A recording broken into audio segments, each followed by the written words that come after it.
Di sini siaran luar negeri All India Radio Seksi Bahasa Indonesia Media Sosial. Saudara-saudara pendengar, pertama-tama kami sajikan warta berita yang disampaikan Kishore Das.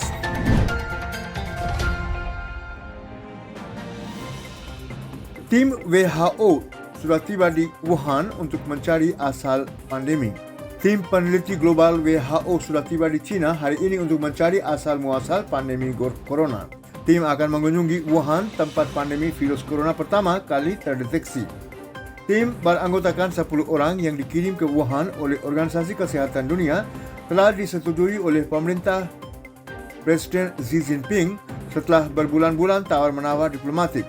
Para ilmuwan menduga virus yang telah menewaskan 1,9 juta orang sejak akhir tahun 2019 itu menular ke manusia dari kelelawar atau hewan lain, kemungkinan besar di barat daya China. Anggotanya termasuk virus dan pakar lain dari Amerika Serikat, Australia, Jerman, Jepang, Inggris, Rusia, Belanda, Qatar, dan Vietnam. Seorang juru bicara pemerintah China sebelumnya mengatakan kelompok WHO akan bertukar pandangan dengan para ilmuwan China tetapi tidak memberikan indikasi apakah mereka akan diizinkan untuk mengumpulkan bukti. Uganda mengadakan pemungutan suara hari ini untuk pemilihan presiden. Orang-orang Uganda hari ini memberikan suara dalam pemilihan presiden. Penghitungan suara akan dimulai ketika pemungutan suara ditutup pada pukul 4 sore dan hasil diharapkan dalam 48 jam. Lebih dari 17 juta orang adalah pemilih terdaftar di negara Afrika Timur berpenduduk 45 juta orang. Seorang kandidat harus memenangkan lebih dari 50% suara untuk menghindari pemilihan putaran kedua. Presiden lama Yoweri Museveni yang telah memegang kekuasaan sejak tahun 1986 mencari masa jabatan ke-6 melawan tantangan kuat dari Wayne, penyanyi muda populer yang berubah menjadi anggota parlemen dari pihak oposisi. Pengadilan Kamboja bersidang untuk mengadili secara massal tokoh-tokoh oposisi. Suatu pengadilan di Kamboja mulai bersidang hari ini untuk mengadili kasus-kasus pengkhianatan terhadap sejumlah tokoh oposisi. Para terdakwa termasuk di antara 121 orang yang berafiliasi dengan Partai Penyelamat Nasional Kamboja CNRP yang dibubarkan yang dituduh melakukan pengkhianat dan penghasutan. 61 tokoh oposisi telah dipanggil untuk hadir di pengadilan. Tidak segera jelas berapa banyaknya yang akan muncul karena banyak yang berada di pengasingan karena takut mereka tidak akan mendapatkan pemeriksaan yang adil. CNRP dilarang dan pemimpinnya Kem Sokha ditangkap sebelum pemilihan pada tahun 2018, memungkinkan Partai Rakyat Kamboja Perdana Menteri Hun Sen memenangkan setiap kursi parlemen yang memicu kekhawatiran internasional.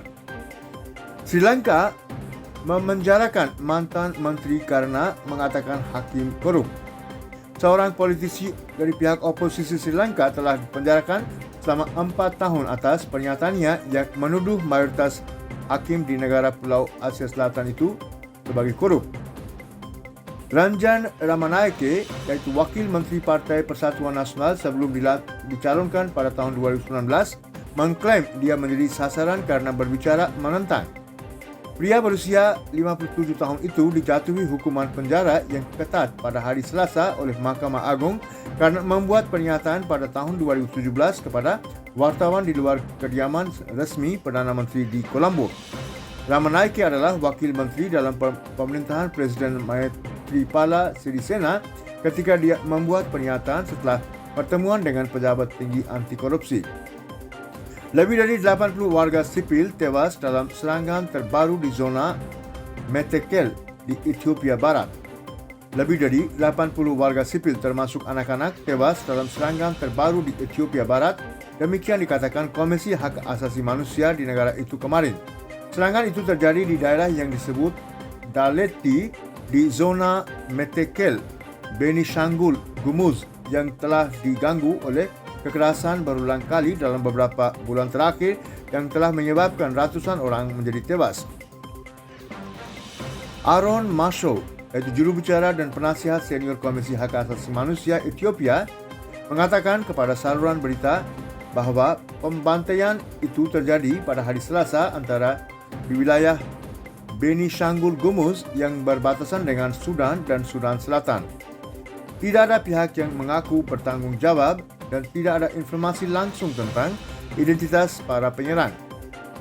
Masho mengatakan ribuan orang telah mengungsi karena kekerasan yang terus berlanjut di Metekel.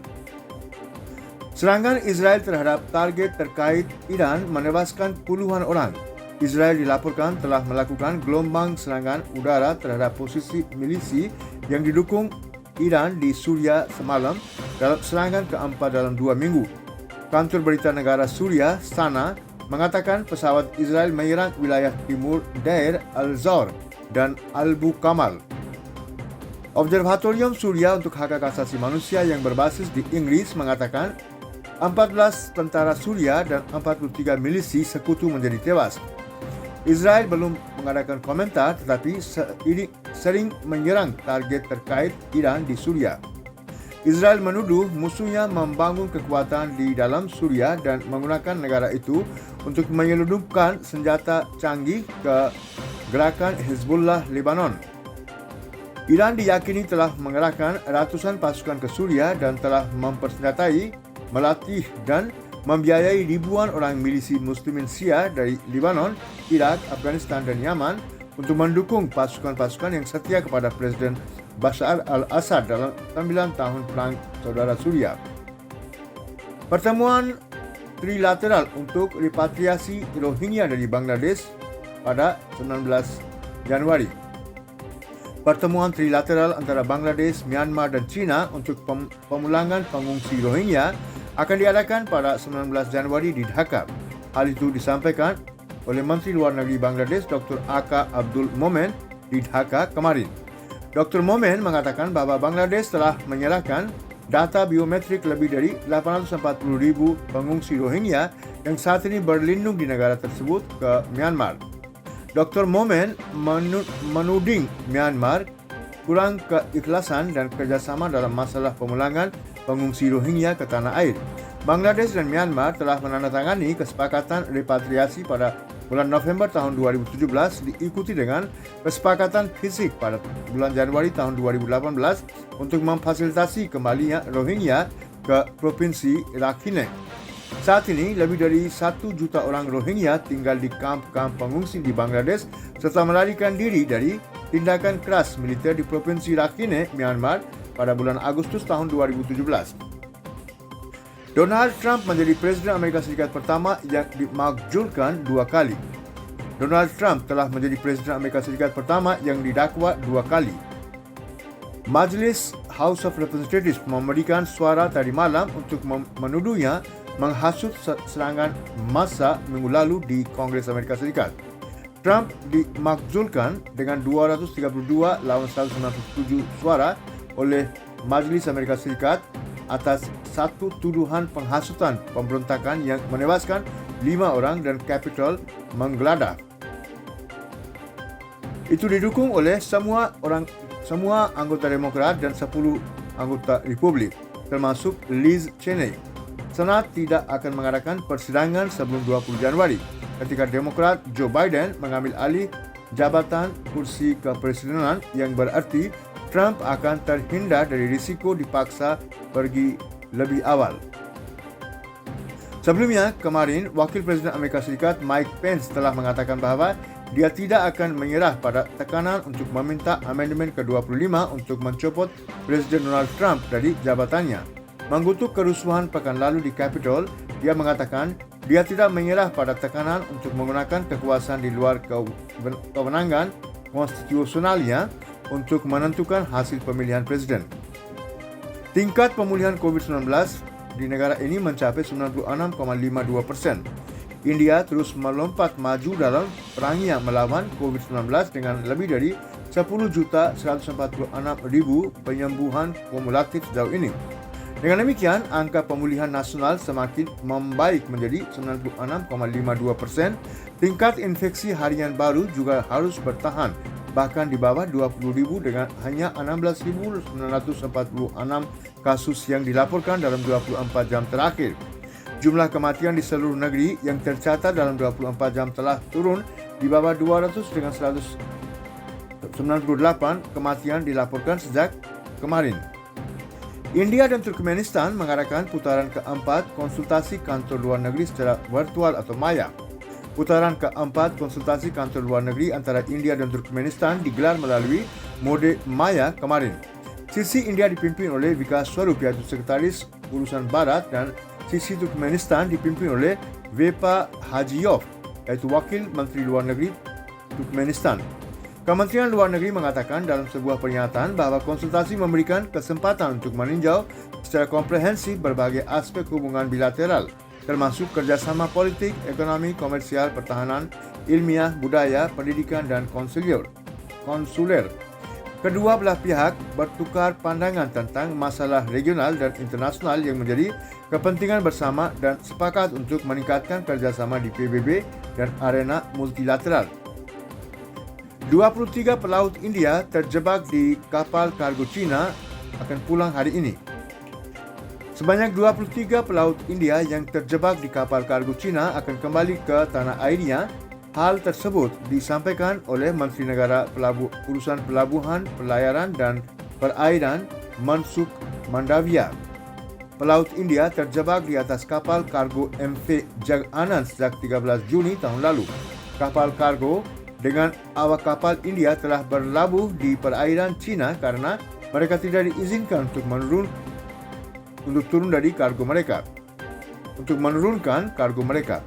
Mengakui pendekatan kemanusiaan dari perusahaan Great Eastern Shipping Company, Mandavia mengapresiasi pendekatan kemanusiaan perusahaan terhadap pelaut dan mendukung mereka di saat yang genting ini. Persiapan untuk penggerak vaksinasi corona terbesar di dunia mendapatkan momentum. Vaksin diangkut ke seluruh negeri. Persiapan untuk kampanye vaksinasi corona terbesar di dunia telah mendapatkan momentum dengan pesawat yang membawa vaksin terbang ke bandara di seluruh negeri.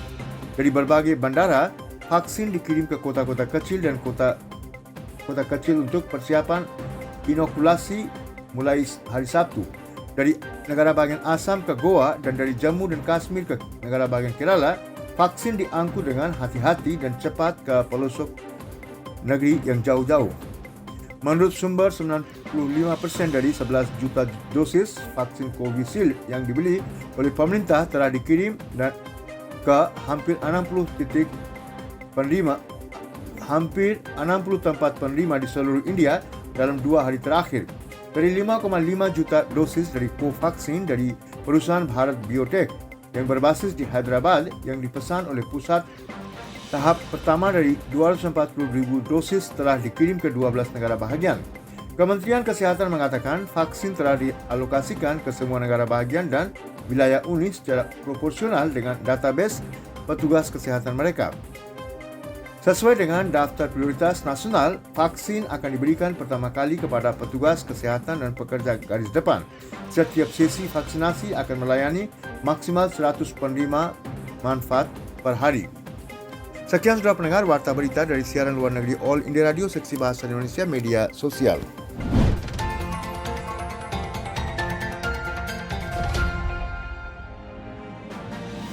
Selanjutnya, saudara-saudara pendengar, kami sajikan komentar yang berjudul India meluncurkan upaya vaksinasi COVID-19 terbesar di dunia.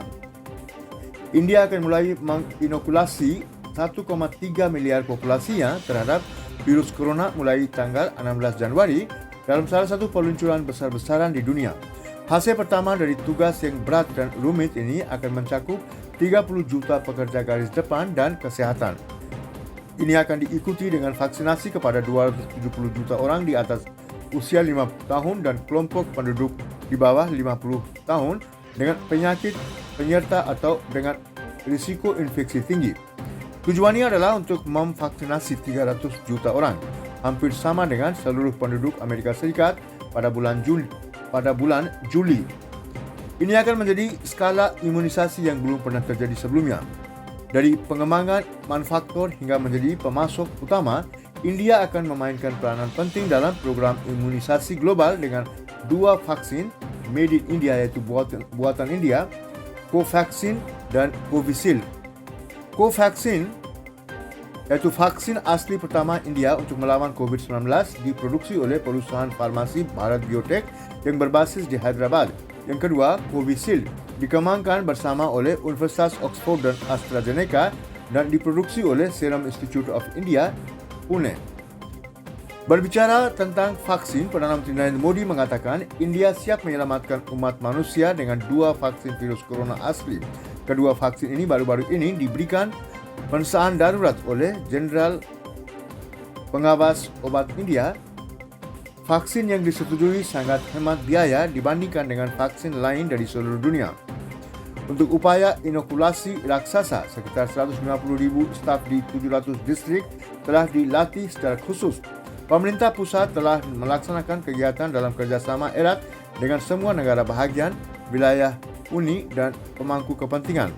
Untuk menguji kesiapan negara, beberapa uji coba nasional yang melibatkan transportasi tiruan, vaksin dan suntikan tiruan dilakukan di 737 distrik di 33 negara bahagian dan wilayah uni. Uji coba ditujukan untuk menguji mekanisme yang telah ditetapkan untuk peluncuran vaksin COVID-19 dalam sistem kesihatan. Latihan ini juga untuk menilai kelayakan operasional penggunaan aplikasi perangkat lunak CoWIN, iaitu aplikasi di lingkungan lapangan untuk perencanaan, implementasi dan pelaporan di tingkat blok, distrik dan negara bahagian.